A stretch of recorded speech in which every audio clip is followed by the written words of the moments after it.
Mayor. Present. Ms. Melissa Myers. Here. Mr. Jason Olson. Here. Mr. Alejandro Flores. Here. Mr. DeLeon English. Here. Thank you, Ms. Padilla.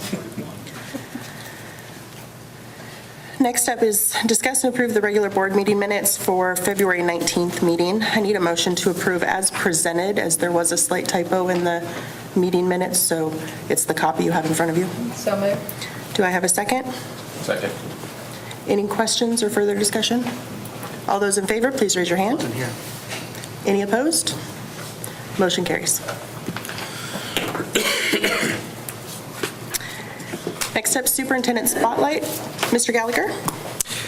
Yes, ma'am. President Myers, board members, we have some celebrations and recognitions tonight from some of our principals and some students who have made it to state in different competitions. So let's start with our elementary principal, Miss Debbie Clark, if she would come up to the oh, there she is right here. She's hiding behind me. And your hair looks wonderful, Miss Clark. Honorable school board members and Mr. Gallagher, we are so blessed tonight to be spotlighted at Oak Point. Our kids are so excited to share what they're doing, the experiences that they're doing in their Makerspace lab. And we have a wonderful librarian, Ms. Strahan, who will be here to really walk through everything that they're doing tonight. I would like to introduce every kid, or student, they're going to stand up, and as they stand up, I would like the parents to stand up at the same time. Andrew Sugarin, Michaela Banks, Spencer Haar, Maddox Crow, Luna Walker, Joshua Walker, Adamari Rodriguez, Emma Keir, Kaylee Weirwine, Braden Weirwine, Alexis Haar, Hunter Crow, Sophia Duran, Joseph Walker, Jackie Rosas Santoyo, Jackson Woods, and Anthony Torres. Let's give them a round of applause for being here tonight.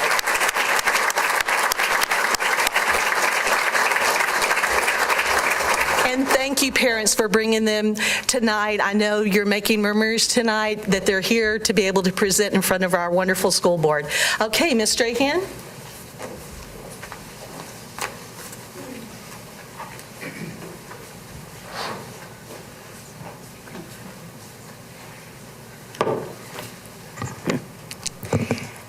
We are here tonight to showcase some of the amazing programs at Oak Point. Makerspace is an interactive learning time that allows for use of tools, peer-to-peer communications, and problem-solving strategies.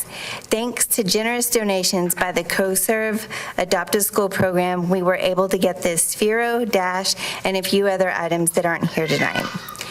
Through the good stewardship of library funds, Oak Point was able to supplement the CoServe purchase with some of the other activities that you will see. The importance of the Makerspace activities teach the students problem-solving skills. They imagine and create new things, and it just teaches them how to think differently. When we were growing up, we all knew what professions were available to us. Today, it's not like that. There will be jobs in 10 years that we don't even know of yet. We have to make sure that our students receive as many learning experiences as possible. So this is what we have been doing. The first thing up will be the Sphero.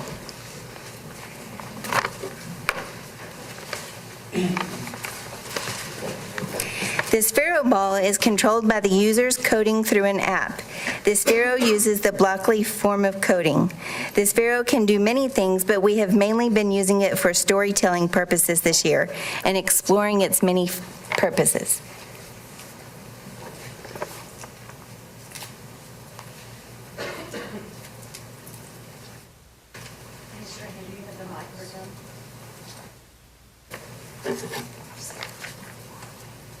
Tell us what you're doing with that right now. Just to me, We're lining it up to make sure it goes straight to the goal. awesome. So y'all do that with a program on the iPad? Yes.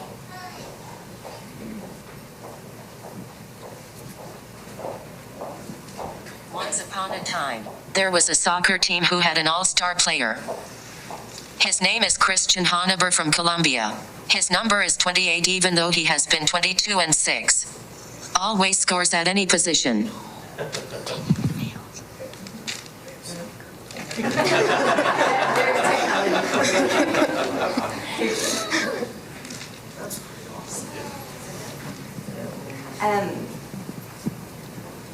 It takes a lot of time, perfection with the angles and speed.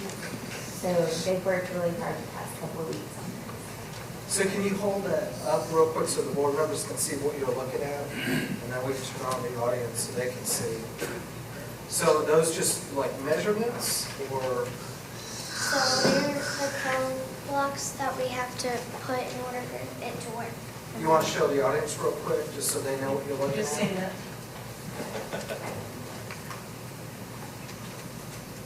Can you tell them with the microphone what that was? It's blocks of code to make sure the sphere works. Awesome, thank you.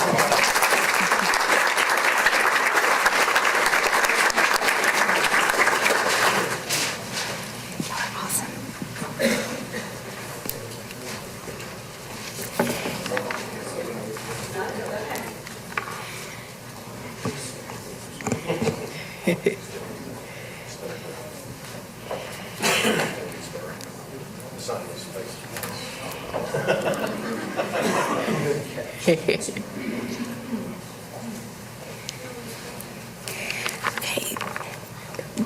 The next activity is the Code Mouse. Code Mouse group. There we go. The user will give the mouse instructions that it understands, and the mouse will follow the directions. This is either called coding or programming the mouse. The students can create simple mazes or more difficult mazes as their skills increase. Okay, so go ahead. The mouse has to get to the cheese, and tell them what you're doing. So we're coding the mouse to get to the cheese, and you have to use all the different buttons to get like around the word.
Very good.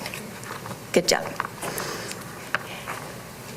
The next activity are the light stacks. The light stacks use the energy to power the lights. They can either receive the energy from the computer or by battery. Each block has an LED. They receive their power through the circuits that interlock between the blocks. So if you press the light stacks button once, the light is going to stay on. If you press it twice, it's going to blink. If you press it 3 times, it's going to fade. And if you press it 4 times, it's going to turn off. And what is that? First we built the human and the rainbow separately, and then we had the idea to put it together to make a person standing on the rainbow. Very good. Very good.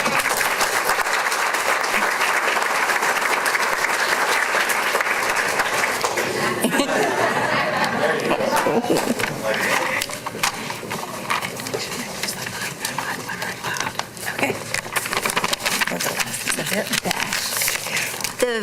The final item is the Dash robot.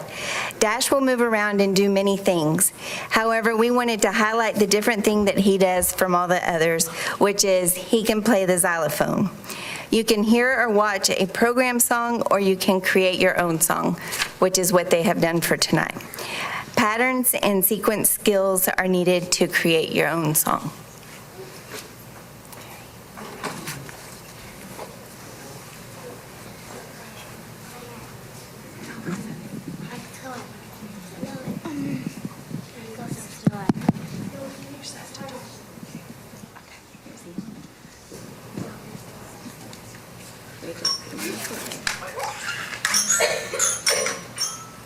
What's wrong with Dad?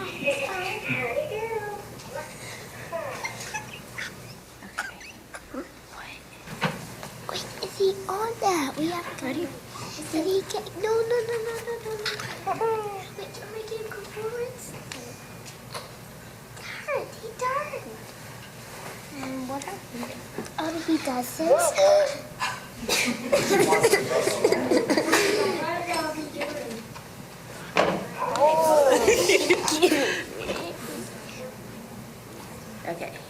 Okay, he's connected again. All right. What? All right, hold on, I'm gonna put him up here. He doesn't want to And then press the listen. arrow. He doesn't want to listen. He's not no motion. What? Something happened. It has no motion. We made him go forwards. Is it okay? He's not gonna Well, move. figure not smart.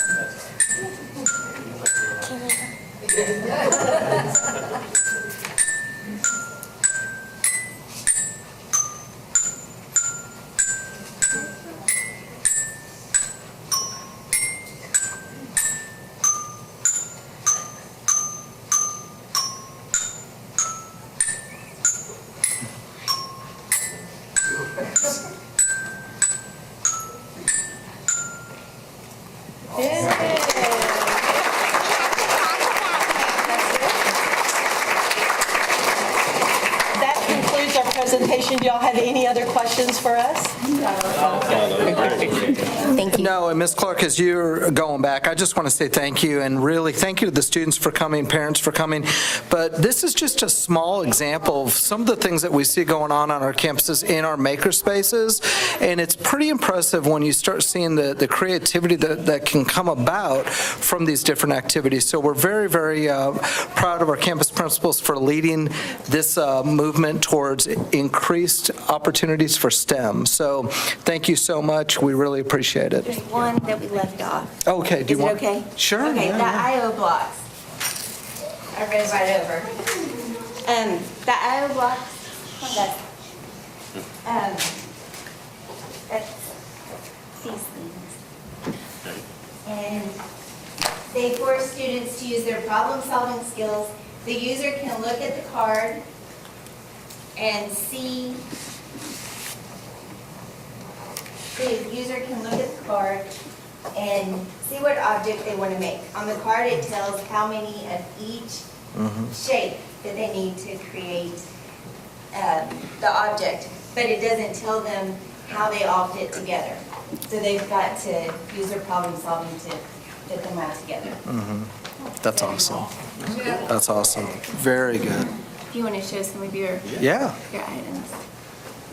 Some of them are easy to make and simple, but others are more complicated.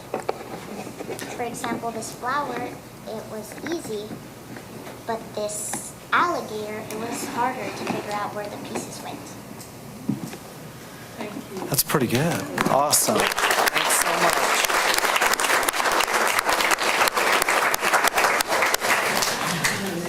Yes. And again, thanks, Ms. Clark, for coming tonight and sharing that. And we're very proud of where we're going with our focus on STEM and makerspace. At this time, I would like to invite Ms. Renee Pentecost, our principal at Little Elm High School, to come to the front to recognize some of our high school students.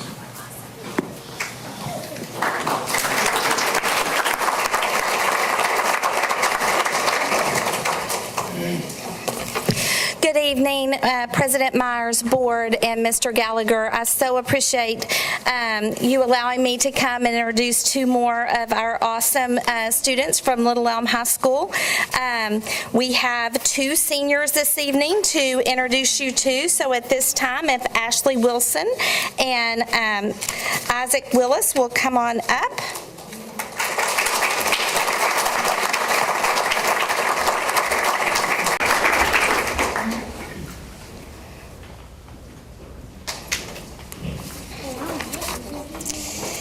Come on over. I'm going to start with Ashley. Ashley is one of our seniors who is very involved in choir and theater. She just completed, she was had the lead role in our one-act play and won several honors in that competition. She already knows that she's going to go to Dallas Baptist University to major in children's ministry next year, and she has received a Christian leadership scholarship that pays for 25% of her total costs at that university. She's excited about that, but I think her parents may be a little bit more excited. And they are here this evening. If Mr. and Mrs. Wilson will please stand, I'd like to recognize you, because our great kids that we get are always because of the parents who send us the best they have, and we appreciate you. Thank you so much.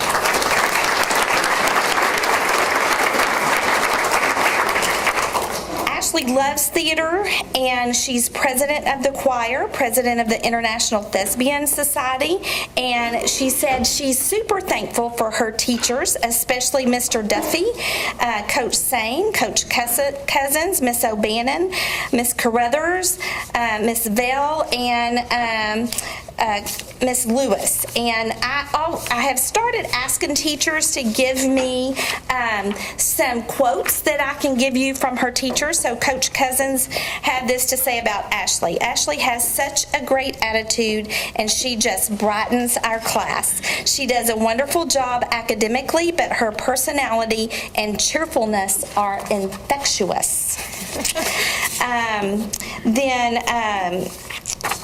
Also from Miss Carruthers, her theater director, it has been my great pleasure to work with Ashley Wilson for the past 4 years. She has a true servant heart. She is kind to friends and strangers alike. She works hard and dedicates herself to every project of which she is a part. As an understudy or the lead in a play, she gives herself fully and without reserve to those around her. She is a great collaborator because she brings amazing ideas to the table and listens and supports the ideas of others. So Ashley's just one great example of the students at Little Elm High School.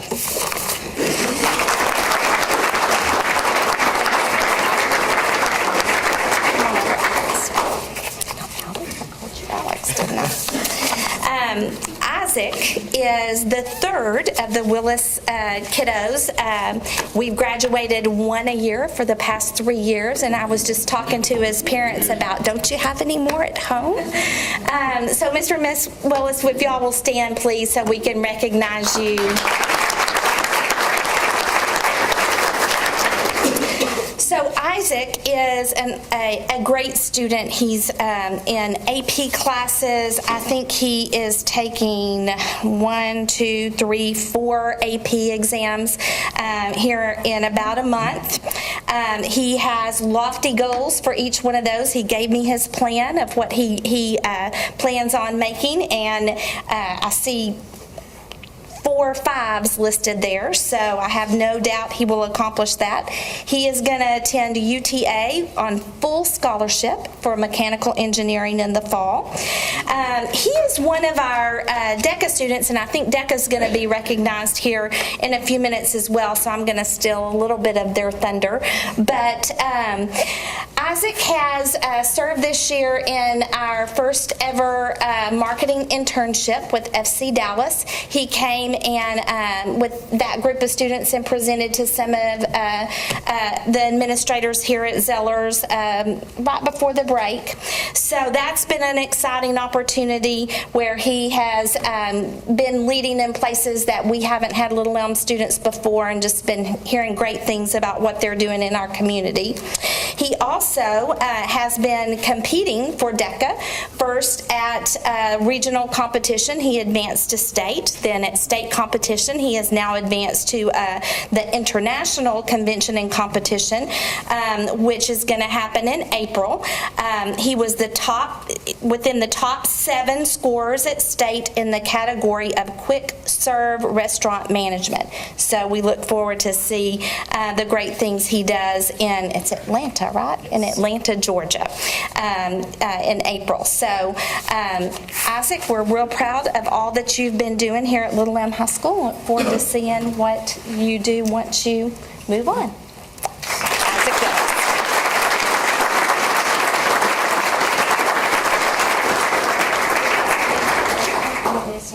Sure. There we go. Oh my gosh. What? There you go. 1, 2, 3. One more. Yeah, she always gets a picture of your name. Yeah. Thank you, guys. Thank you, Ms. Pentecost. And again, great examples of our students in Little Elm ISD. We're really, really proud of our kids and the great things that they're doing. And thank you, parents, for being here as well. This next one, I wanted to take a minute to invite Ms. Myra Baugh up here. Myra is the secretary of the Frisco Lakes Veterans Association. And Myra has a special recognition for our band. And one of the things I'll say is our band does an amazing job every year with the Frisco Lakes. In fact, we're coming back again this Memorial Day. We're going to do another celebration and honor for our veterans that day, so we're excited about that. But at this time, I want to invite our associate band director, Mr. Benton, up here. If you would come up, Miss Myra Baugh has and I'm going to turn it over to you. Yeah, I'd like to introduce Ruben Cajellos, who is our president of the Frisco Lakes Veterans Group, to come up. He's going to actually make the presentation, along with Mr. Mike Martin, who is our programming chairman. Thank you, Myra. This is an honor for us, and on behalf of the Frisco Lakes Veterans Group, I'd like to personally thank your band, your high school band that supported our Memorial Day celebrations in Frisco Lakes over the past 3, almost 4 years. Looking forward to it again this Memorial Day, because we have a good presentation that will be enhanced by your band. We look at our Memorial Day celebration as a unique occurrence because, first of all, it's an American holiday, and that's kind of unique, but also because your band comes over and celebrates with a generation of grandparents. That's who we are down there in Frisco Lakes. And it gives them an opportunity and us an opportunity to interface with your band members and your generational group. So with that in mind, I would like to present a token of appreciation to your band and to your associate band director, specifically here, a check for $500 to help offset some of the costs that are associated with supporting us on Memorial Day.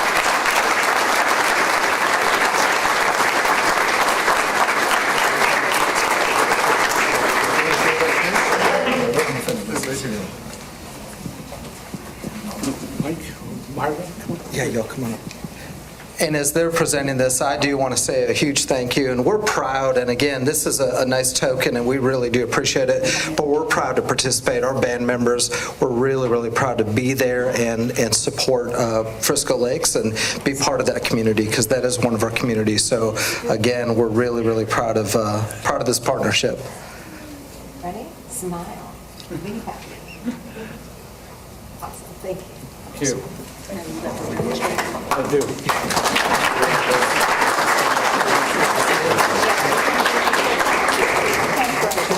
Thank you so much.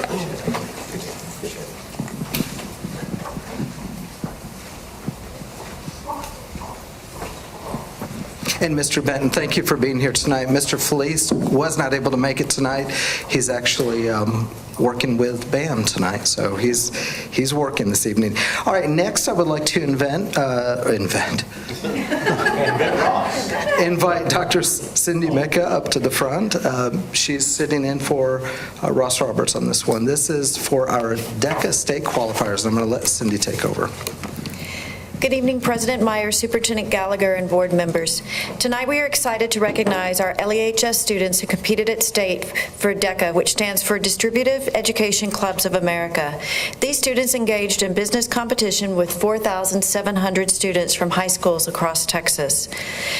Of these students that we'll be recognizing tonight, 12 of our students will be moving on to the international competition, which will be held in Atlanta, Georgia. I'd like to ask Roger Hutley and Renee Pentecost to join me as we recognize these students.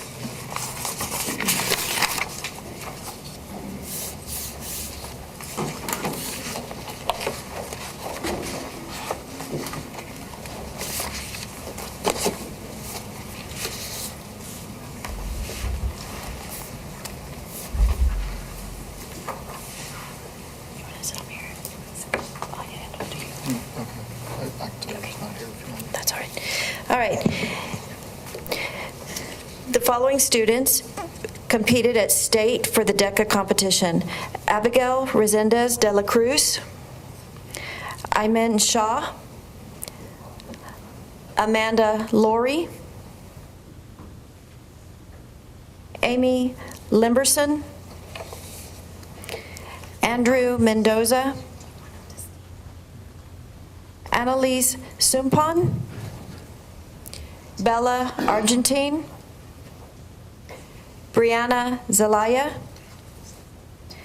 Chelsea Chang, Dalton Wilcox, David Tovar Vargas, Deborah Cordon, Diana Villarreal, Donovan Wilson, Adele Fernandez, Gabby Nicastro,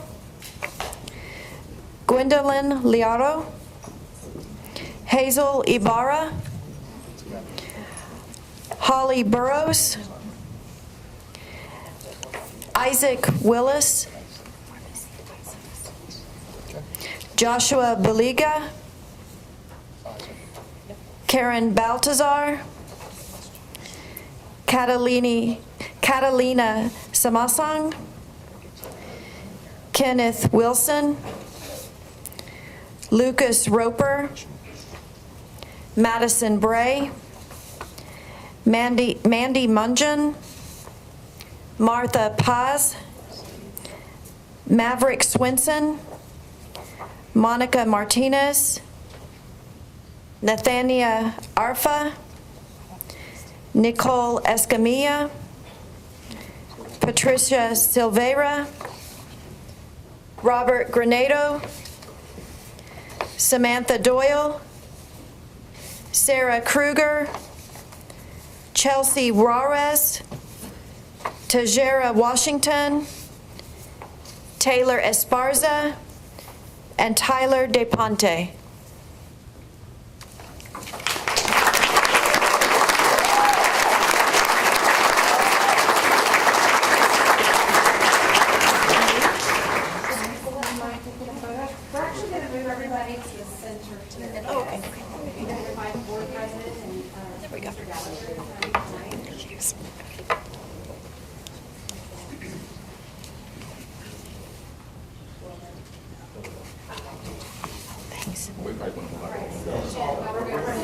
Stay up for the next one, too. Yes. Here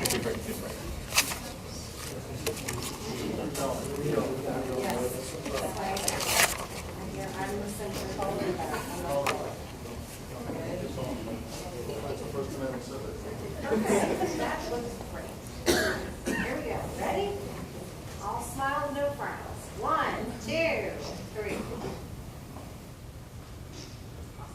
Anybody else need pictures, parents?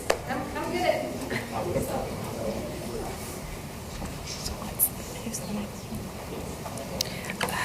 This one. Right here.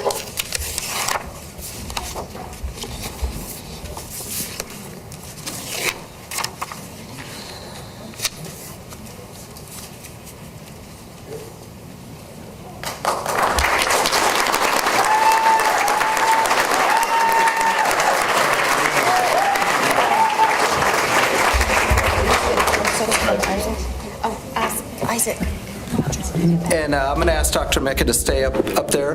But Mr. Hutley, I also want to thank you for your leadership and working with these students. These are amazing students, and we're proud of their accomplishments and the work that they're doing. But without your support and without your leadership, we wouldn't be able to do this. So thank you for what you do.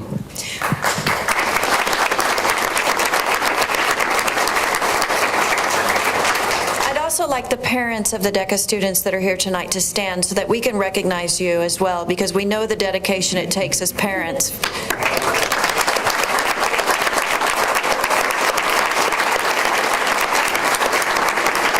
Thank you. I also have the pleasure this evening of introducing one of our LEHS students who was a state finalist for CTE Audiovisual. I'd like to ask Eric Fink and Renee Pentecost to join me as we recognize this student.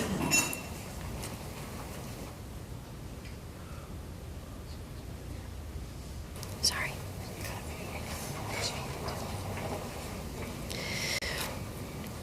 This evening, we'd like to recognize Joseph Gayton. Joseph is a senior who submitted a film for Film Festival. Students in schools from around the state submitted videos and animations that were evaluated by many judges. Joseph submitted a documentary and competed against other students in 5A and 6A high schools. His documentary made it through 3 rounds of cuts, and he was one of 6 students to make it as a state finalist. All of the state finalist films were shown on the big screen at the Paramount Theater in Austin. So we'd like to congratulate Joseph Gayton on his going forward with state.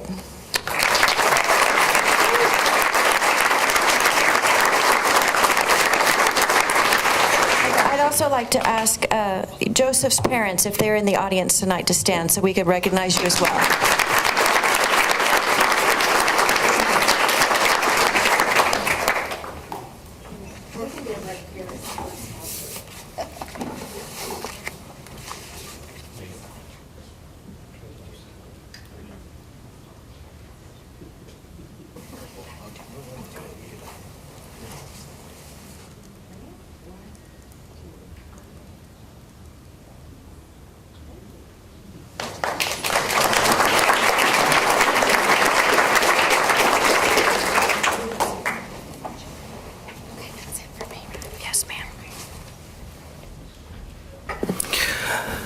President Myers, board members, I would like to invite Miss Amanda Ball up to the front. I got that right. Hi, President Myers, Board of Trustees. Good evening. Can I have the Destination Imagination team come line up here?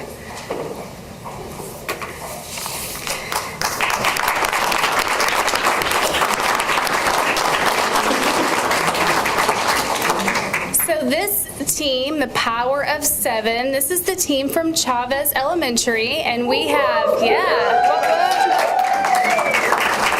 we have their principal, Doug Sevier, is here to support them tonight.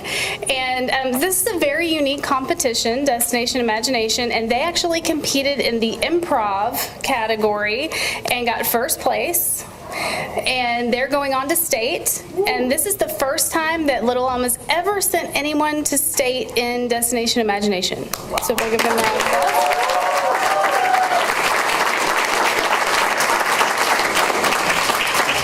So their sponsor sponsors are the GT coordinators, the specialists, which is Roxanne Clark and TJ Parks, and the coordinator of DI is Jackie Jackson.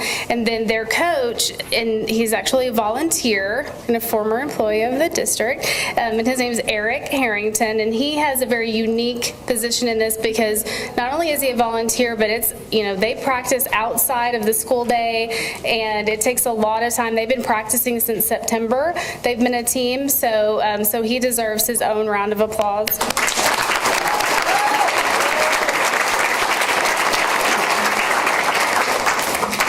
And I was told that Santiago, is that your name? That he was the spokesperson. And so if you would like to come over here and just say a couple of words, and then I'm going to give you guys your certificates. Come right over here so you can have a microphone. Okay. This is your show right now.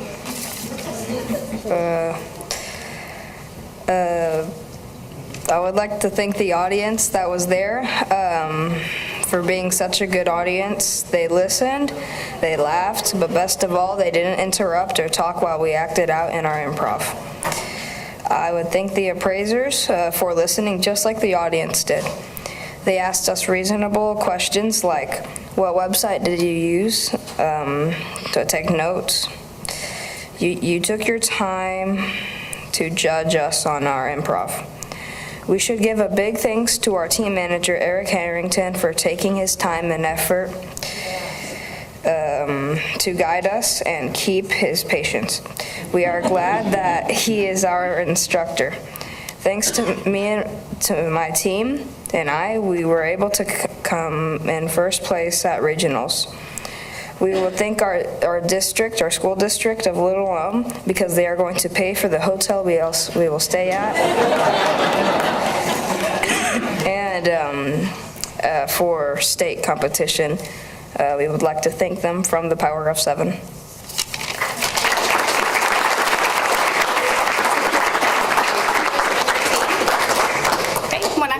You can come grab your certificate. Oops. And just to let you know, there's a globals competition that's in the fine state of Tennessee. So if they make it to globals, then we'll have some more, we'll be asking for some more money from your certificate. Okay, great. All right, Ava Mueller. Okay, congratulations. There. Lily Duke. Congratulations. Santiago Grinstaff, he's our spokesperson. Did I say your name right? Your last name? Grindstaff. I won't get it wrong again. There you go. Congratulations.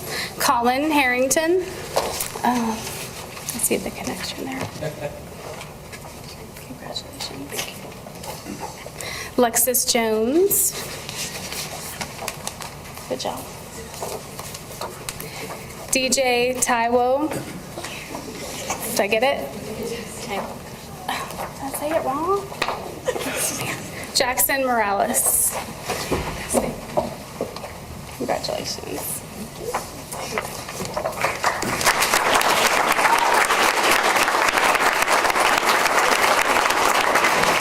All right, so I want you guys to strike your Power 7 pose that you gave me the day of your competition. No! Yes. It looks Must be nice and embarrassing. Even the superintendent, honestly. I bet if I have to flex, I'm going to take my jacket off. More than what you were before. All right, here we go. Ready? 1, 2, 3. Strike a pose. Awesome. Thank you.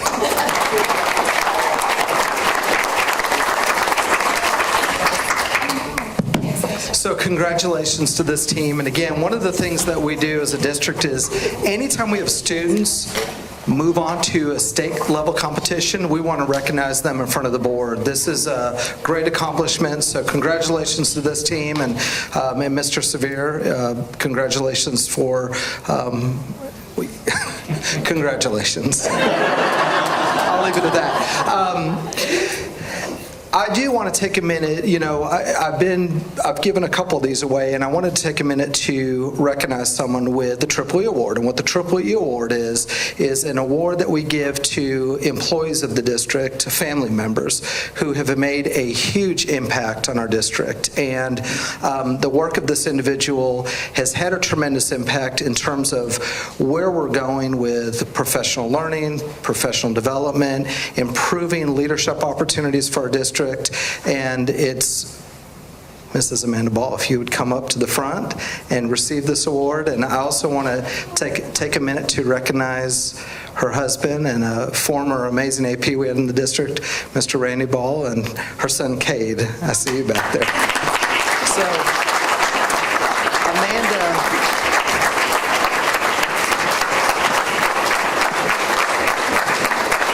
and as you know, this is an award that was really started by Dr. Strike, but we're carrying it forward, carrying it on, because it is meaningful, and it's one of those awards that we really, it's about the individual, but it's about the work that that Amanda has brought to the district. And whether it's with the 3E conference, the E3 conference that we have, or whether it's with ALI, the opportunities that she's working at bringing to the district and really helping us improve, it's tremendous.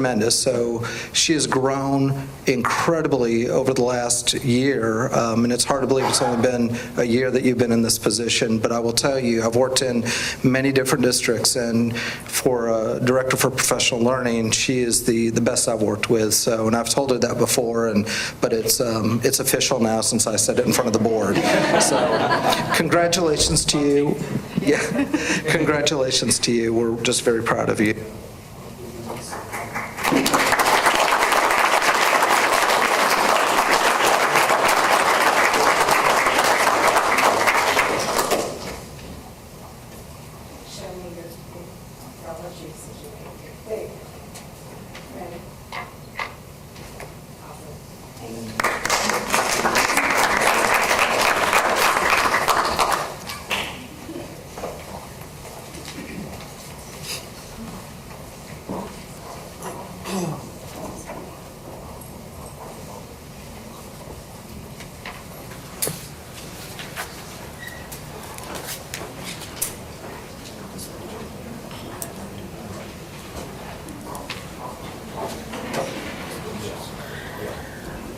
All right, at this time, do we have any citizen input? No, ma'am. All right, thank you, Ms. Padilla.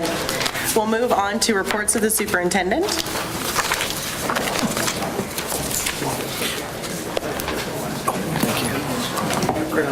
Thank you so much. Thank you for being here. Appreciate you. President Myers, board members, at this time, I would like to invite Dr. Cindy Mecca back up. One of the things that we all know, we talk about a lot, is culture strategy, and the culture of Little Elm ISD, without a doubt, has improved immensely over the last 3 years. So I've asked Dr. Cindy Mecca to come up, and she will introduce Dr. Marvin Fairman with Organizational Health to talk about some of the things that we've been doing to measure it. And it's a lot more than just surveys, and I'm going to let Dr. Marvin Fairman talk about that. Good evening again. As we look at our core values for the district, we see that they all deal with relationships and the culture that we build in the district and on our campuses. For the past 2 years, we have been in a partnership with Organizational Health Diagnostic and Development Corporation. This evening, I have the pleasure of introducing to you Dr. Marvin Fairman, the founder of OHDC, and he will be sharing with us about the organizational health of our district. And one of the sayings that we like to talk about here is that culture eats strategy every day. So it really does matter, the relationships and the culture that we build on our campuses and in our district. And Dr. Fairman, if you can join me, he has a presentation that he has prepared for you tonight. Just a second.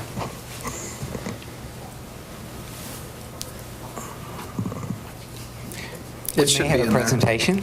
Let me find it. While we're waiting for that, it's been a real pleasure listening to the students tonight and the celebrations. This is also going to be a celebration, because there's been some great things that have been happening in the organization, and we know that the quality of leadership at the top of the organization by principals and by teachers is what really allows this great productivity to occur. And is there searching for that? One of the things I'll say is last year when Dr. Lulstrike and Dr. Fairman and Dr. Strike, you've actually worked together in the past in a previous district. One of the things that we wanted to do was to be able to measure culture, and it's very, very, yeah, it's in there. It's right to the right organizational hub. There you go. It can be very difficult to measure culture, and Dr. Fairman has really a process and a system based upon research that's been very, very effective. So again, we're proud of the partnership we have with him and really excited about some of the things that we're seeing, trends that we're seeing in our district, which probably will come to no surprise to you because the board has been here for a while, and we're just proud of where we're at. So, Dr. Fairman. Thank you. I did my best to stall. So. Okay, nice job. We're going to talk about 10, 6, and 1. We're talking about 10 different ways of measuring organizational health, 10 different dimensions, 6 leadership belief statements and principles and conceptual frameworks, but one priority, and that priority is to improve student performance. That's the purpose. All 10 dimensions were created, and we operate to find those dimensions. We talk about the big 3. The 3 that have the greatest impact on student performance is goal focus, adaptation, and cohesiveness. We call those the big 3. We know that through this process, we can get a crystal clear picture of every organization in the district. We also have it for the superintendent as well as for the campuses. We know that these belief statements, we have a belief 1 that talks about every decision we make should be based on our mission and goals. That is absolutely critical. And number 6 is about being sure we have quality control strategies built in. So we call those the bookends. And we want to be sure we have an alignment of systems to maximize our productivity. But the one priority is to improve organizational health because it has a great impact on productivity. We have national data that shows that the health of an organization can correlates with student performance at a statistically significant level across the country. So this is a picture of your organization. We have 10 numbers up there. We have different steps in terms of goal focus.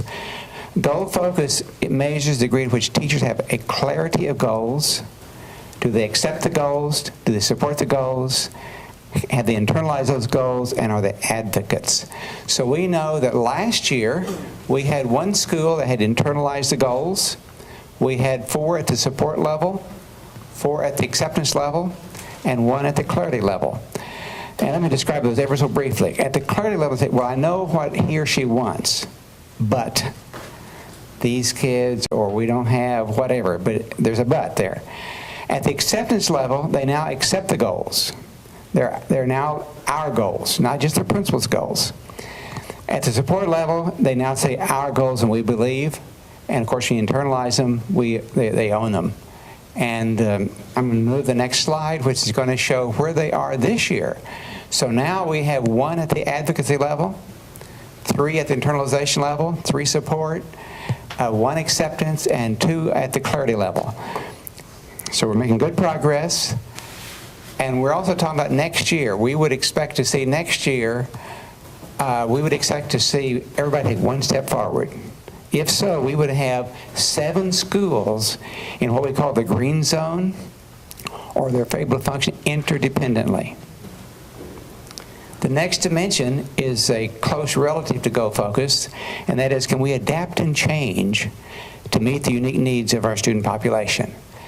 So at this point, a year ago, we had 2 schools that were at the unclear level, which meant they were getting mixed messages and there might be kind of waiting in a holding pattern until it was clear where we're headed. 3 were at clarity level, 3 acceptance, 2 at the support, and no school at the top 2 levels. This year, we have seen some nice movement. We have 2 at the internalization level, we have 5 at the acceptance level, and 3 at the clarity level. And we would predict next year that we're going to have 2 at the very top, 5 at the support level, and so forth. So we would expect each campus to move up 1 step. Now these are based on teacher feedback, 80 questions they respond to in a very confidential kind of way so they can give open, authentic feedback. So this allows us to place every campus on a different level based upon the degree to which they buy into these goals and adaptation. Another key dimension, cohesiveness, is how well do we work together? And 6 of these questions are about teacher-teacher relationships. And we again have 6 steps on this one. At the lowest level, we have where people are playing it safe. They tell people what they think they want to hear, not necessarily what they need to hear. We had no school at that level. We had 2 at the infighting level, which meant that they care enough to share their differences. At the next stage is called getting organized. We had 5 campuses at that level, 2 that had material closeness, and 2 at the very top of the chart. The current year, we have 3 in the top 2 levels. We have 3 at the material closeness level, 3 getting organized, and only 1 in the red zone. And that's, infighting, and that is a composite picture of the entire faculty. And again, next year, we're expecting to see 6 at the top of the chart, 4 more is working independently, and we would expect no school to be functioning at the dependent level. Now, these are natural steps, and most districts we would expect to see about 1/3 of the schools in the red zone, about 1/3 in the green zone, and 1/3 in the yellow zone. So you're well above our national average.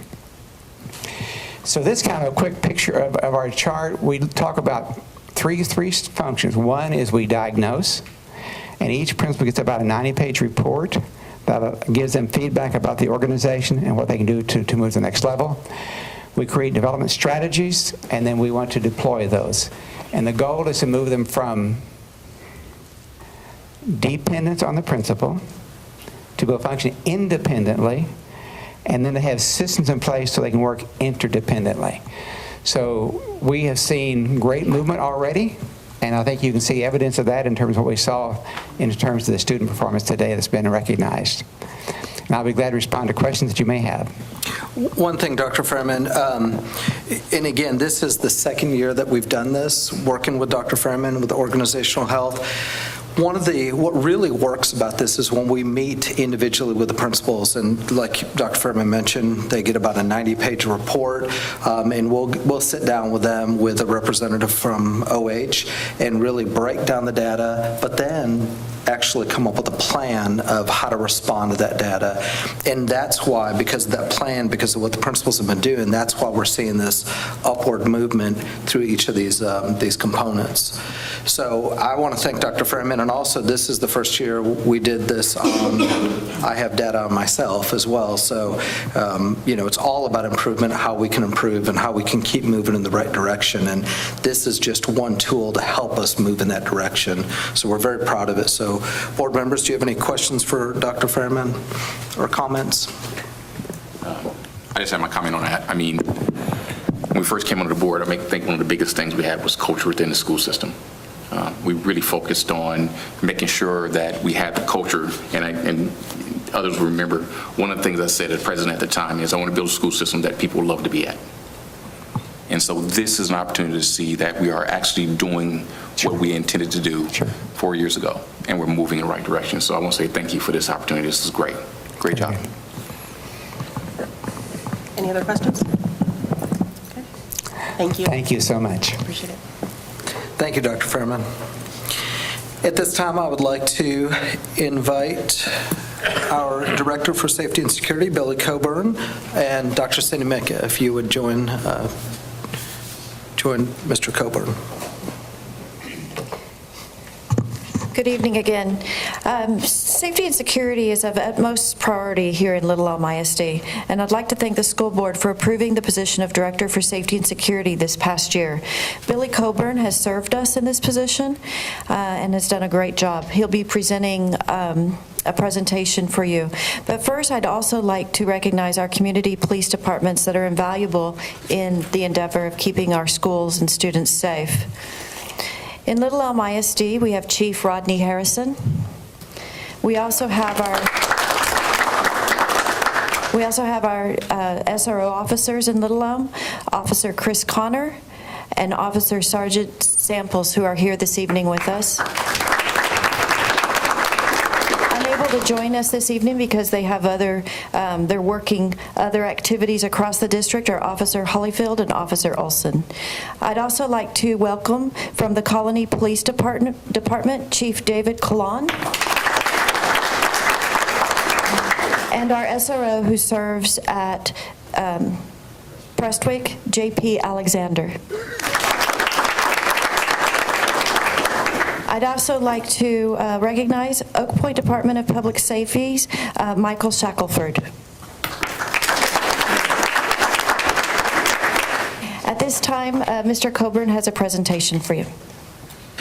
And while Mr. Coburn, you're walking up, I would like to see if we can get a picture of our public servants, our officers, and the board as soon as we're done with this presentation while everyone's still here. And I do appreciate everyone coming out tonight. President Myers, board, Mr. Gallagher, I want to thank you for letting me talk to you tonight just a little bit about what we're doing for safety. A lot of people think that boards and districts, just because of something like Florida, all of a sudden start doing things. We think that we have one of the best comprehensive safety plans anywhere. We are doing a lot of things that we were doing long before Florida happened. So I just want to go through some of those. I'll go through them quickly. If you have questions at the end, we'll address those. Okay, district-wide emergency operation plan. Every district in Texas has to have a district emergency operating plan. We have that. You do that every 3 years. The other 2 years, you just update. Safety audits is something that the state requires us to do every 3 years. We do that every 3 years and turn it into the state, but each year we update that and go through it again, even though it's not required.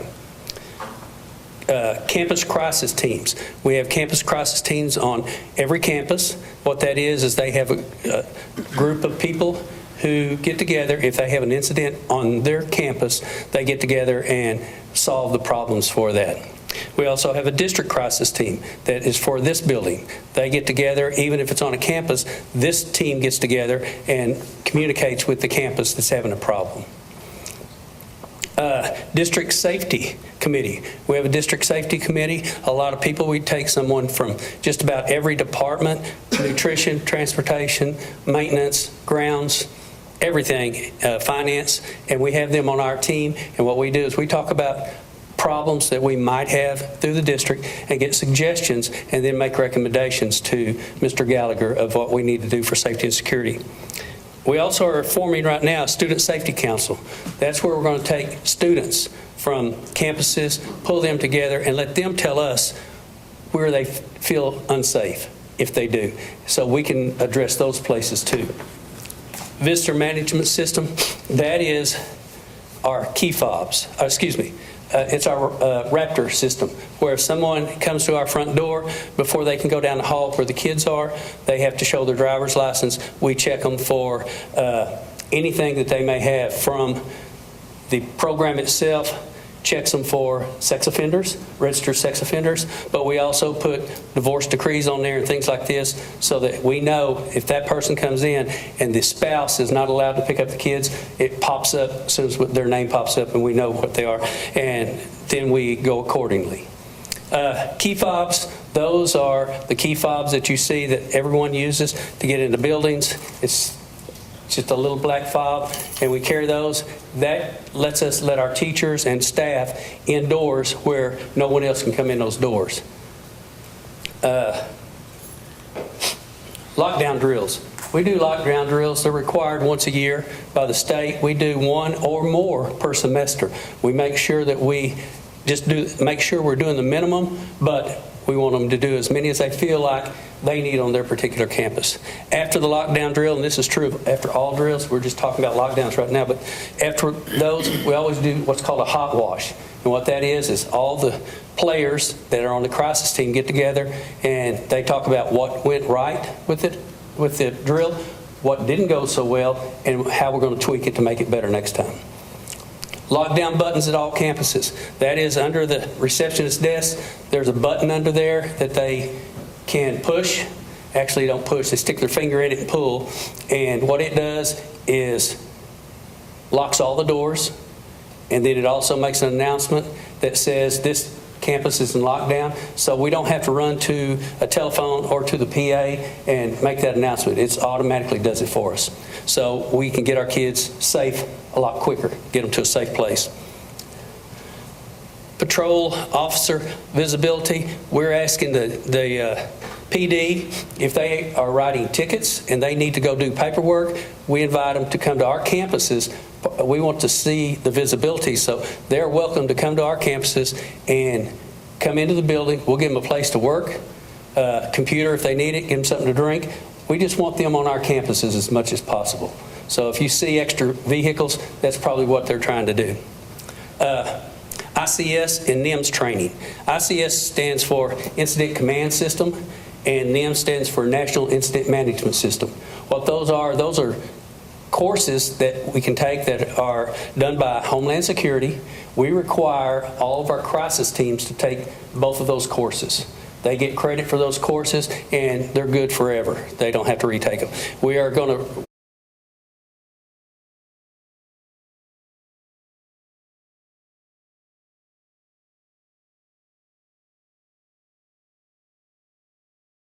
at 9:27 p.m.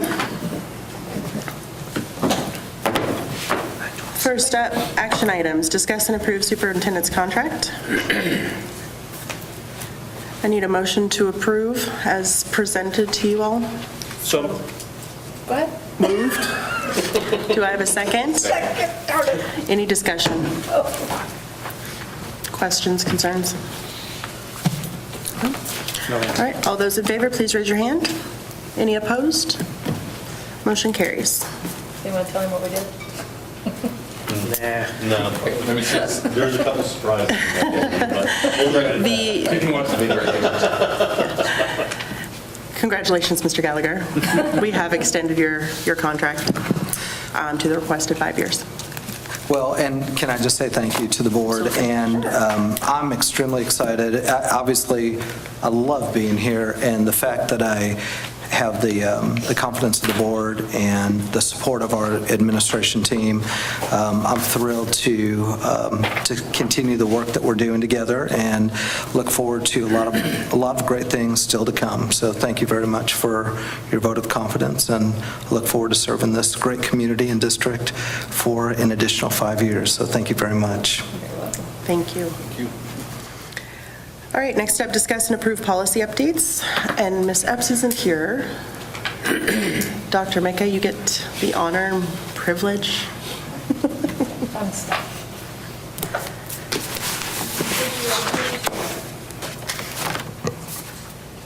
Thank you. And so I'm here for Ms. Epps for the policy updates 109, 110, and changes to BE local, and you should have received Vantage points in your board book. So the administration recommends approval of the policy updates as submitted. I need a motion to approve as submitted. So moved. Do I have a second? Second. Any questions from the board? Yes. Yes. You go first. Go ahead. Mr. Blackwood? I do have one question. There is on there, on the policy manual update for AE for the exhibit, it says to delete the exhibit and see explanatory note. There's no note on the attachment that I can see as to why we would be deleting. Is the first one on the explanation, I mean, the only attachment that I can see is BE. There's no AE. And the AE is mission statement.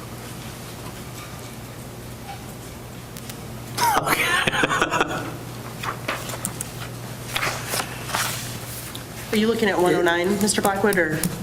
No, yes, 109. 109, okay. Correct. On the first table, fourth line down, AE exhibit, delete exhibit, explanatory note.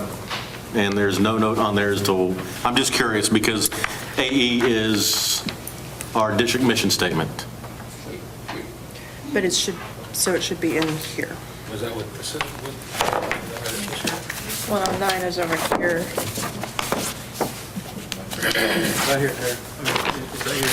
I can assure you we're not going to delete our district mission statement, but. Yeah, I'm just curious as to why And Dr. TASB would Mickey, be recommending that. I think it was and that's a question I'm not sure. Can I, and Dr. Mecca, you might want to jump in. TASB does an annual update on, at least one annual update on different, and I know board members know this, but I'm mentioning this for the public. They'll send these updates and they're legal updates, and obviously this one, I'm not sure why TASB would put that in, or I don't have an answer for that. I'm not either, but we won't be deleting our mission statement. So what I would assume is that our exhibit would then be our current mission statement, just from that. And so we'll make sure that we don't delete But our ours mission is not statement. deleted. Ours is Okay. not deleted. Okay. Actually, we do need to update our AE that is out there, as is, but that's completely different. Okay, thank you. That was my main issue there. Mr. Olson? The only question I had is, under the governance, under board training, this one just caught my eye, is that the Senate Bill 1566 requires a board member to attend a 3-hour training session on student academic performance and includes new reporting requirements for board member training deficiencies. Okay, I got a nod. Go ahead. So I'm trying to figure out, is this in addition to, Yes. this is in addition to. But is this yearly? No, 1566 is one time. Okay. So, I've been reading up on this, and I updated Mr. Gallagher this week or last week. The TEA has to approve who those vendors are going to be, who are going to be allowed to provide that. Okay. And so I know that there's a September 1 deadline, so we will make sure that you have your training from whomever TEA says that we could bring in for that. And so different groups have submitted proposals, and then they will put out the vendor list, and once they do, then we'll make sure that we have that training available for you. But it's only once during a 3-year term? Yes. Okay, that's all I'm... Just FYI, it will be available at the TASB convention. It will be available there, and it's also available online right now for $30. Okay, just wanted to make sure. Yeah, TASB's in October, so if there's a deadline for September. Okay, no, then it's the summer, not TASB, the summer leadership, SLI. June, Yeah, that's over in Fort Worth and San Antonio. Yeah. Okay. That's the only one that caught my eye in particular. Well, and as soon as we get more information, we'll bring it to you. But I'll put that on my list to do. And I also sent an email about it from TASB. Okay. Any other questions, concerns? Nope. Okay. We have a motion and a second. All those in favor, please raise your hand. Any opposed? Motion carries. Next up, discuss and approve 7 FTE teacher positions for 18-19. Yes, we like the addition of 7 professional teacher level positions for the 18-19 school year. The financial implications would be $455,000, including the cost of employment, which would affect the 2018-19 payroll budget. And the administration recommends approval of the 7 professional teacher FTEs as submitted. I need a motion to approve as submitted. So moved. Do I have a second? Second. Any questions for Dr. Mecca? No. Okay. All those in favor, please raise your hand. Any opposed? Motion carries. Discuss and approve financial reports. Thank you, Dr. Mecca.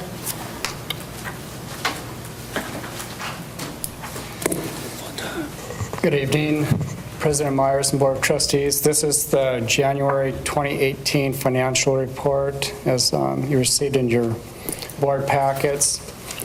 And the budget amendments that are included in the amendments that we approved tonight go through the March 2018, and there are no major budget amendments included.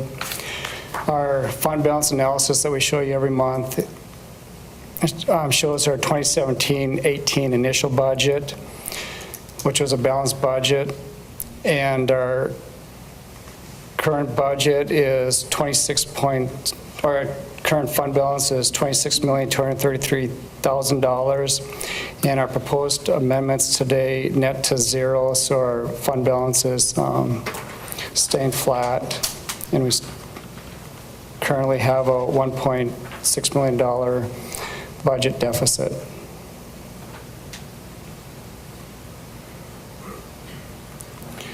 And this is our financials, our initial budget of $66,557,000. Our proposed amendments today are increasing our estimated revenue about $27 million. So we have $66,700,000 estimated revenue for 2017-18. And these, like we show you every month, that these are the functions at the campus level, and 76% of our appropriations are budgeted at the campus level. And our appropriations, again, are balanced to our estimated revenue, and our appropriations now are at $68.3 million, with, again, a $1.5 million deficit. And that's a planned deficit with one-time expenditures.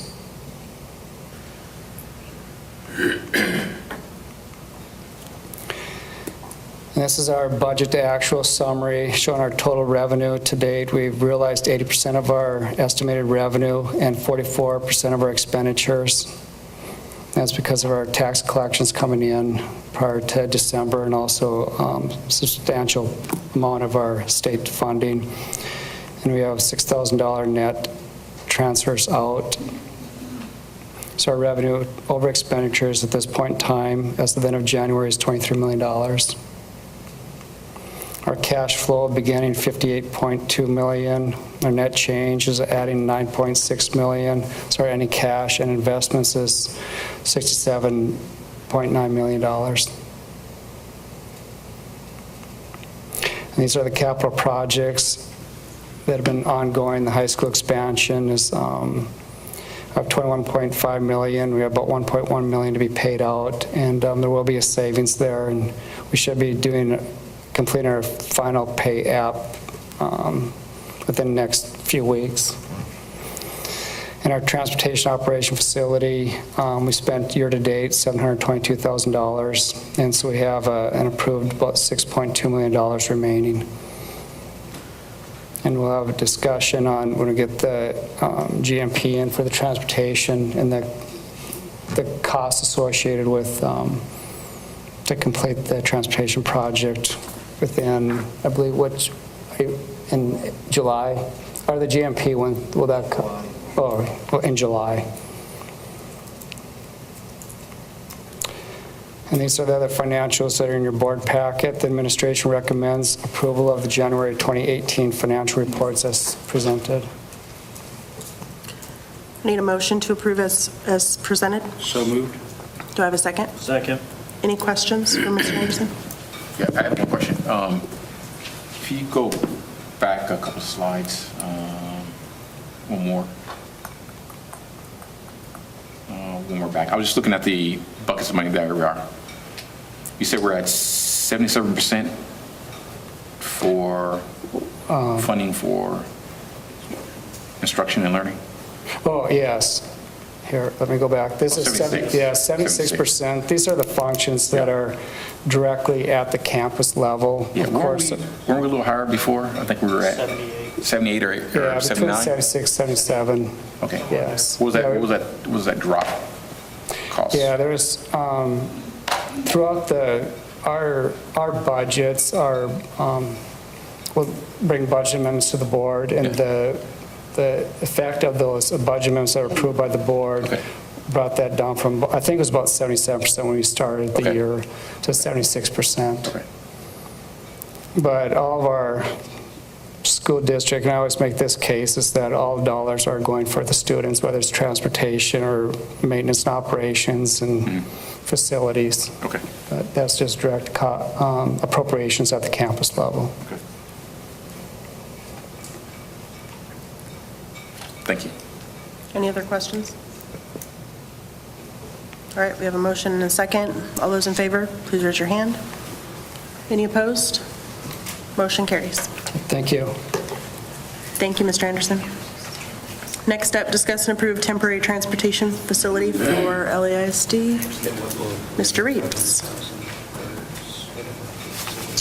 Thank you again, board members.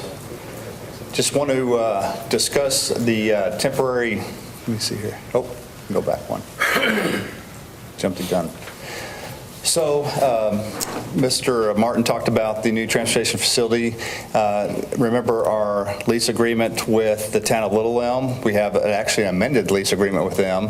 And so that first agreement we had was the due date was September the 1st, but we amended that agreement to take us to November the 2nd of this year.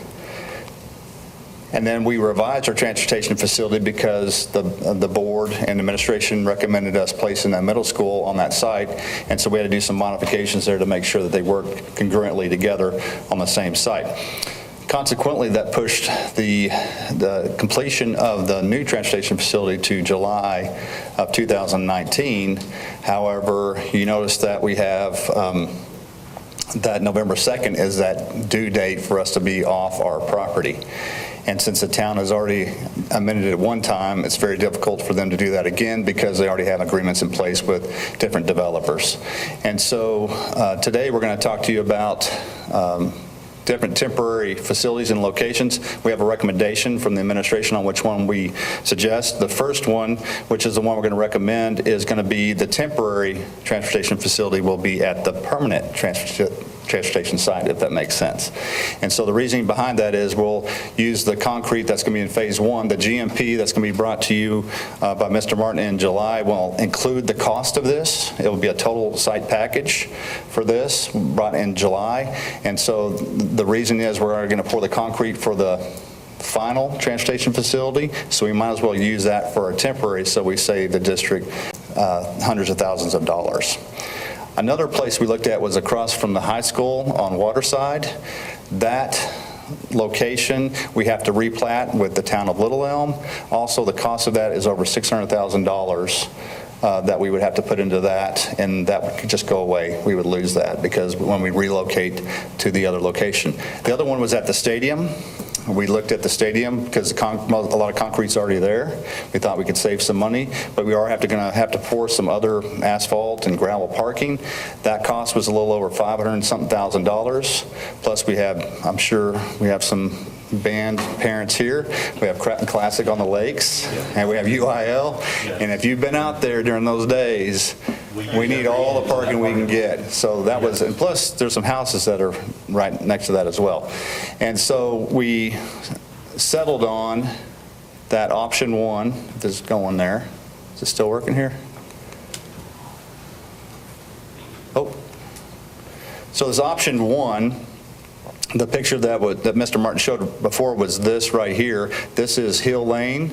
This is Dixon. This is French Settlement. This is the new transportation site plan.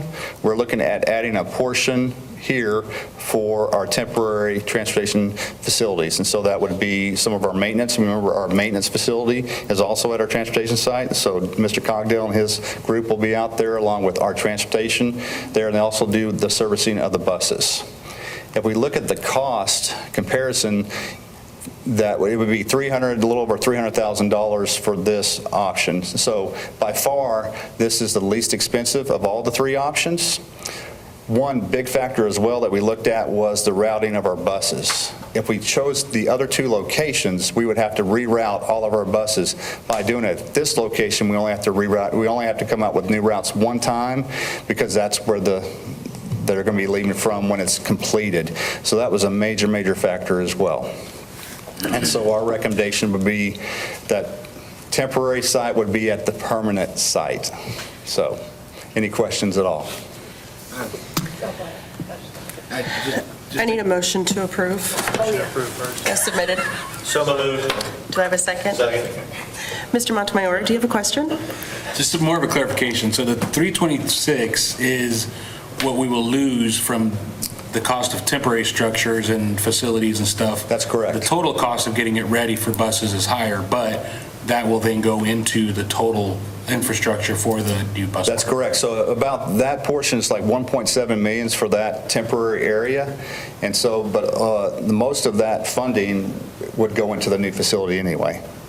Yeah, most of the concrete. Yeah. We're reusing all of it. Yep. Okay. Any other questions? All right, we have a motion and a second. All those in favor, please raise your hand. Any opposed? Motion carries. Thank you so much. Thank you, Mr. Reeves. Next up, discuss and approve the SC Region 11 Board election. Ms. Padilla. Region 11 has sent to the board their ballots for their board election. So I need for the board to take action on them and actually vote. In the board book, you have the names of the candidates as well as their information. Ms. Myers, I believe you have the ballots, so. Is that? Oh. Yes, I do.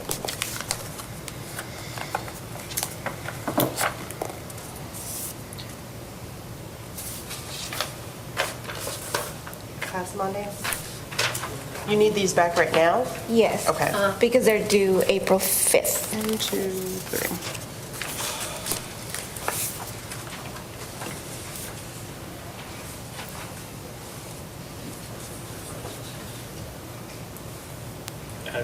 Are we allowed to ask questions? Just out of curiosity. So, let me do. No. It's a different question that wasn't answered in that, which is basically, is there an incumbent or not an incumbent? Are they both new for this position? All the information that I have, it's the one that it's in board book. In the bag, okay. Mhm. Did it say who? I missed it. I think it's, I was reading the bios and I missed. yes, it's on page 89.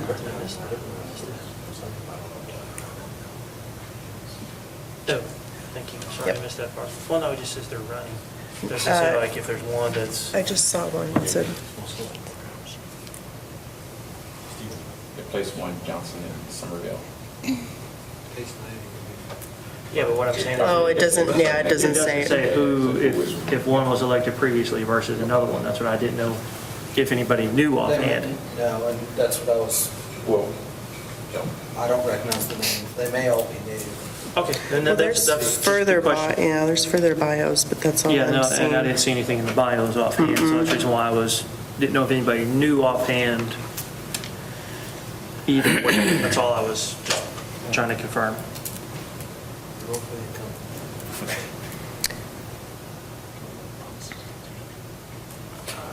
The only one I can see is J.B. Morgan or James Morgan. It's saying in here that he already is chairman of Region 11. That's the only thing I can see. Okay. Yep. Thank you. So at this time, we need a motion to approve as submitted. Do I have a second? Second. Any questions? Who made the first motion? I'm sorry. Me. Yeah, Leanna. And Dan, second. No questions? All right, all those in favor, please raise your hand. Any opposed? All right, motion carries. Mrs. Sullivan, I'm going to pass these down to De Leon.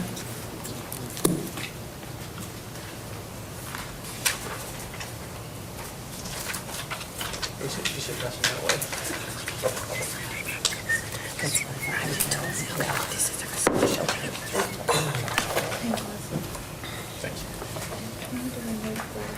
Yes. Do I have everything?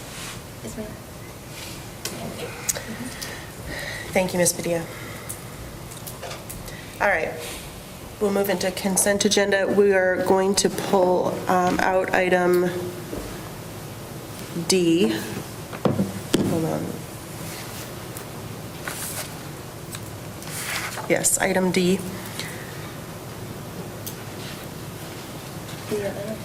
Mr. Reeves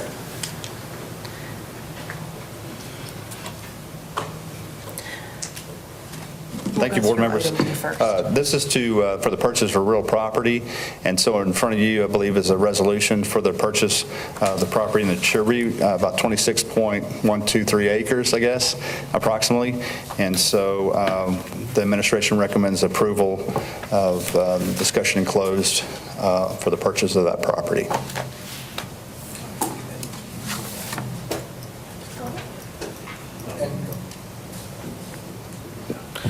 Mr. Reeves, can you tell everyone, audience, what that property, the purpose of that property while we're purchasing that?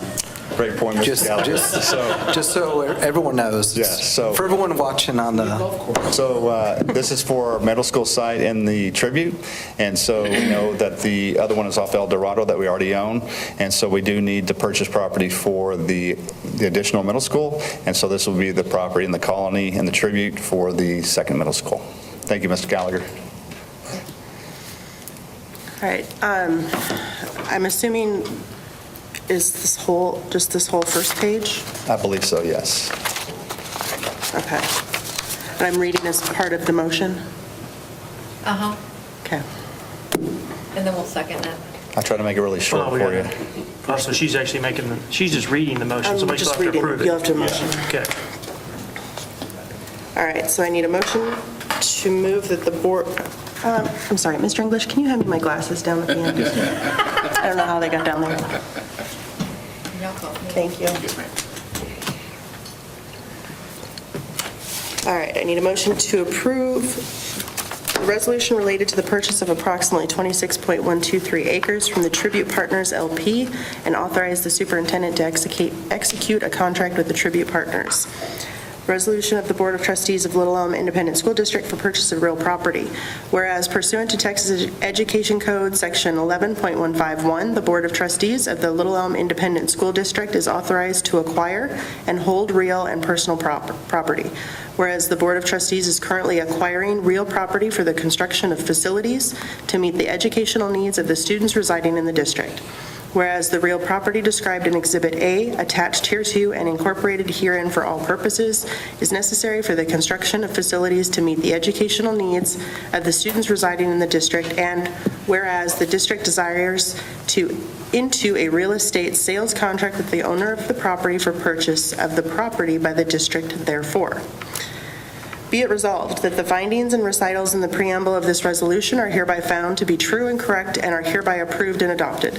That the Board of Trustees of the Little Elm Independent School District authorizes and approves entering into a real estate contract for the purchase of the property described in Exhibit A. That the superintendent and associate superintendent and chief financial officer are each authorized to negotiate and sign a real estate sales contract for the purchase of the property, tender the purchase price of the property, and the amount of closing and other costs to the title company for payment to the seller of the property, and to execute any other documents necessary to effect the purchase. That is hereby found, determined, and declared that a sufficient written notice of the date, time, place, and subject of the meeting of the Board of Trustees of Little Elm Independent School at which the resolution was adopted was posted at a place convenient and readily accessible at all times to the general public for the time required by law preceding this meeting as required Chapter 551 Texas Government Code, and that this meeting has been open to the public as required by law at all times during which this resolution and the subject matter thereof has been discussed, considered, and formally acted upon.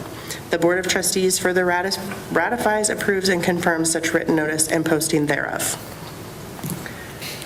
So moved. Thank you. Do I have a second? Second.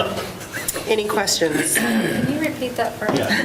Third sentence, third line, fourth paragraph. All those in favor, please raise your hand. Any opposed? All right, motion carries. Thank you. Thank you, Mr. Reeves.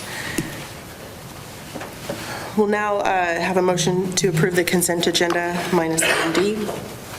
So moved. Do I have a second? Second. Any questions or concerns? I did have one question, sorry. Sure. On the re-roofing projects, Mr. Reeves, I noticed that we approved 4, but there were 2 campuses that did not receive any bids. That's correct. Any history on that? Why we didn't receive bids on 2 out of 7 Actually, there was one CSP, competitive seal proposal, that didn't receive any bids. That was Lakeside Middle School. It was, TASB has certain requirements for us to break down the roof in many different sections. It actually has, Lakeside Middle School has 11 different roof systems, believe it or not, on it. And so it was so complicated, everybody's so busy, they didn't even bid it. They're like, I don't need the work right now. It's just so busy. The other one, I believe, was Hackberry. We had one bid. It was almost double the price that probably we were anticipating it being. And so it's because they're so busy, they just threw a number at it because they had to bring resources outside the state to get it done. So working with our TASB representatives, we recommended that we do that at a adequate time, and our roofing consultant, Armco, work with them to rebid that at a particular time when people don't have as much work, and we get better bidding for those jobs. Okay, and then there's no risk right now for the roof with the current damage to the, Great question. TASB has indicated if we, and working with Danny Cogdell and a roofing consultant, if we do see any of those, TASB said that they would reimburse us for any of those fixes to ensure that we don't have any further damage to those. And so we're on top of those to look to see if there's any big leaks or things like that.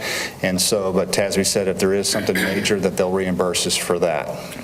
Thank you, that makes perfect sense now, appreciate it. I'm sorry, you don't need that. Sure. And what is the timeline for the bid for that issue too? Because I had the same question he had. So the timeline for these roofs, it has to be before school starts. I believe it is August the 4th or 7th in there that has to be completed by. These roofs have to be completed before the start of school next year. Okay, and so when we rebid the other two that did not receive the bids? Those will be done, I believe, in July. No, I believe it will be January or February of the following year. Okay. TASB has already allowed us, sent us an email and a letter extending our date because we have to spend these funds before October or we'll lose them. And so this is almost $1 million that we're getting that where we don't have to pay for the roofs. They're extending that date another year for us. Okay, so they gave us some grace period. Yes. And extended. Just because they want to get better pricing because they don't have to pay out from their insurance company. That's good for us. That saves us some money there. Yep. Any other questions? Okay. Great, thank you. Thank you, Mr. Reeves. We have a motion and a second. All those in favor, please raise your hand. Any opposed? Motion carries. All right, on to comments. First item up that I have is for a finance meeting. Through the finance committee that we've been kind of discussing overall the finances for the district and just some new information that Mr. Anderson has provided. We thought it might be beneficial for the board to have somewhat of a Finance 101 workshop meeting. Would like to do it the first part of April. And really what this will do is be able to provide you with an overall picture of where we're at financially, especially coming into the bonds that are being put in place for the new buildings and how that staffing is going to affect our overall M&O. So would like to, if Ms. Padilla can, provide a couple dates and times, preferably before the next April board meeting. So I think that's the third Monday. I haven't looked at my calendar to see when that is. The 16th? 16th? Yes. No, the 23rd. Oh, no, it is No, the 16th. 16th. That's right, 3 Mondays. So possibly maybe the 2nd, or the 2nd is what, next week? Yeah. That's right, that's right. So the 9th would probably be the best. We'll all be coming back from... That's right. Tasby. Well, NASB. NASB. I mean, if we can all, everybody be back in time. Well, but that's also the Lobo Awards. We have We get a lot of stuff from that. class meeting. Class meeting. Yeah. So it doesn't have to be a Monday night. Yeah. But just that time frame. Right. Yeah. Probably that week of the 9th. I'm going to be traveling a bunch, so... We'll send you some Okay. dates. We'll send 2 or 3. Okay, perfect. And then the second item was June workshop. Again, we'd still like to have a workshop. Mr. Gallagher, was this, we were considering doing the team of 8 training at that point in time? Yeah, that's what I would like to propose, is doing a team of 8 training in June, if possible. We had already committed to June June 11th. 11th. June 11th. We got some decline. Right. A couple of board members, so that's why I To determine another date for that. So originally it was that Monday, June 11th. Who were the two that declined? I'm going to put you on the spot. David, you said June 11th worked. I declined 2-month vacation again. No. Probably. I have it in my calendar. I did not, I thought I pressed the accept button. Wait, press what? Does It's in my calendar. Does it work for everybody else? It works for me. Okay. I don't know, I've got it on here though. I want to see it. I've got a yes right there. They're in agreement now, so. I've got a yes right there. Okay, so June 11th is still good. Perfect, okay. My calendar. Then we will leave it as that, okay. And then the third item is the joint town council and school board meetings. So we've had some discussions with Mayor Hillock as well as others, and Mr. Gallagher and I have been meeting to work out an arrangement where we can meet with, have council either, and we still haven't determined quite logistically, but either they come here and we have a joint meeting together or we go there. So we're looking at the June timeframe again. So June may be a little bit heavy in meetings, but we felt that this would be a good step in working together and partnering, and then go forward would like to do at least twice a year, where we probably come together and have some substance. That first meeting will be really, about getting to know each other and understanding the processes on either side so that we can start working together and partnering for the betterment of the district and the town. And Mr. President Gallagher? Myers, one of the things we talked about was obviously location, because we think that would be one that would be heavily attended. We might even be able to look at the high school, but again, this is a great opportunity for the town of Little Elm and Little Elm ISD to come together, especially with the first meeting, really to celebrate the things that are really going well in both areas. So we're looking forward to this opportunity and this possibility of doing a joint meeting, and I may be wrong, but would this be the first joint meeting between the town and the district? My understanding is that there was one prior to before. Yeah, probably early 2000s. Yeah, I think we had an executive meeting, which when I was president, we met, but That was only 3 or 4 of us. Only 3 or 4 of us at the time. So this It was probably would Alex be and the 3 of us. the very first time that the full council and the full board would meet. So it would be, and we would love that opportunity. We think it would be a great opportunity to showcase, again, the great things that are happening in the district and the great things that are happening in the town. So again, President Myers and I, we talked a little bit about that, and again, great opportunity.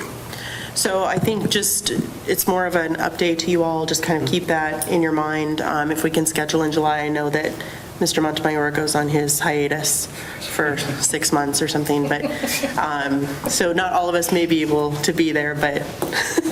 European vacations. It's European vacation. $5 you can stay. So that was the last item I had, so I think I started on this end last time. Started last time. Okay. Mr. Blackwood, you can go first.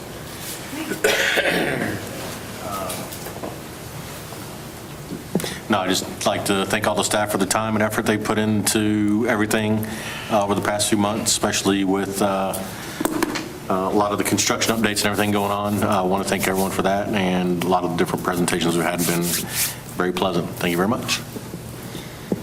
Ms. Hardy? Thanks for your patience tonight, guys. Thank you. Mr. Montemayor? I just want to say thank you for everybody here today. I did want to thank the administration for all the planning and forethought that goes into the security measures of the school. I mean, I know right now it's like it was pointed out earlier, these plans didn't just come about because of recent events, but it's because of recent events that it's the top of everybody's mind. So it is nice to be able to point them to plans that we have in place and things that have already been done, instead of just reacting. So I wanted to thank the district for that. Congratulations to Mr. Gallagher for contract extension tonight. And that's about it for me. Okay. Mr. Olson? A couple quick items. Just at the future meeting, if we could get an update on live streaming of the board meetings. I haven't recall hearing anything on that lately, just about status of where we are. I know it's on the roadmap, but maybe just an update as to where we are. Also would like the board to consider the Little Elm Honor Park we're doing and the brick, maybe doing one together. I mean, I know I'll be doing one on my own, but maybe as a board, if we'd like to maybe do one of the bricks, just like to put that out there for everyone to kind of consider, see if we want to do something with that. And then the last one for another item for a future agenda, just to once again bring back up our, have a review of our BOPs, and in particular our media policy. I'd like to have that brought back up again and review that section. And then once again, thank you to staff, appreciate it. Sorry for the long meeting. I had to make up for not being here last month. Thank you. Mr. Flores? No comment. Mr. English? Just one thing, we have the Little Elm Education Foundation meeting coming up, so we should want to be involved in that. I want to say congratulations to the senior night for the boys soccer. They didn't go any further, but they did pretty good. Went out to the track meet, was really nice. So staff, thank you very much for all you guys are doing. Keep up the great work. That's it. Oh, and congratulations. I apologize. Can I go back and add two things real quick? Yes, No? Mr. Okay. Blackwood, go ahead. A plea to another thing for the board, just because we all have so much time and don't have enough stuff to do, and besides Tony would kill me if I didn't say either one of these. May 1st through May the 6th, the Sunday. They've actually moved to the 30th now. They've actually asked us for folks on Monday. I'm sorry. On Monday also? Okay. So Monday through Sunday, the Old American Golf Course is hosting an LPGA event. The Education Foundation, we won the valet contract for the week. So all proceeds from the valet contract go to the Education Foundation. We will be needing volunteers from 6 a.m. till noon and then noon till 6, basically every day that week. So we're asking all board members to basically do one morning and one afternoon. So just kidding, yeah, just kidding. But if y'all can do that.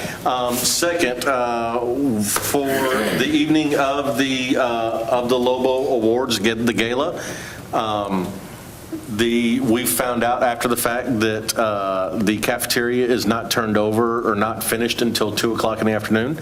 That's when they're done cleaning everything. So in between 2 and 6, we have to remove every single bit of furniture out of the cafeteria, move all our stuff in, decorate, and get ready. I'll be ready by 6. So anyone that can come up and spend an hour, 2 hours, or whatever to help out on that day, which is the 3rd, yes, starting at 2 o'clock, if anyone can come and help out. I'm going to hit up NHS also at the high school. Generally, those kids are always begging for hours. And see if anyone can help out for either one of those. And also, just to rehash, I'd asked David about earlier. I believe previously David had asked each of us, and I think we had enough people to commit where we were, as a board, going to sponsor 2 tables for the Lobo Awards, the gala. Total of $600. That's after taxes about $78, $79 each. So if we can make sure we get that, because I know we're running a little bit low on table sponsors right now. Who's that going to? Education Foundation. I can help you. But who's collecting it? I can help you facilitate that. Okay. If myself, Sonia, or however you want. Okay. Yeah. But basically that would pay for the 7 of us plus spouse, and then if Mr. Gallagher's not at our table, we could use it also for teachers, or if any one of us are not going, we could donate our seats to any of the teachers or students that may be up for the teachers or up for the award, or the presenting students. What's the date on that? That is the 3rd, May 3rd. Okay. Thank you I very much. apologize. He would have got mad at me if I didn't say anything. No problem. Superintendent comments? Yeah, thank you. I'll be very brief. First, I want to thank the board just for your confidence. And again, the contract extension means the world to me, but the idea of consistency, of carrying things forward is exciting to me, and just very honored and very humble to continue to serve this amazing district. So thank you for that. The other thing I want to do is say a huge thank you to Chief Rodney Harrison of the Little Elm Police Department, who came out tonight, along with Chief Coulon of Capel, and then I'm sorry, the Colony. Holy cow! That's why it's good that we're not streaming live. And also Mike Shackelford, who's the Director for Public Safety in Oak Point, having those three gentlemen out tonight, showing their support for our safety and security plan and moving forward with our SROs, which we will be bringing to you. So I just want to say a special thank you to them and for their leadership and support and service to this district. Perfect. All right, at this time, I'll take a motion to adjourn. So moved. Do I have a second? All those in favor, please raise your hand. Any opposed? Motion carries. We will adjourn at 10:11. We're good. Before y'all leave, real quick, we're going to do a quick picture with me and y'all. We want to get a picture.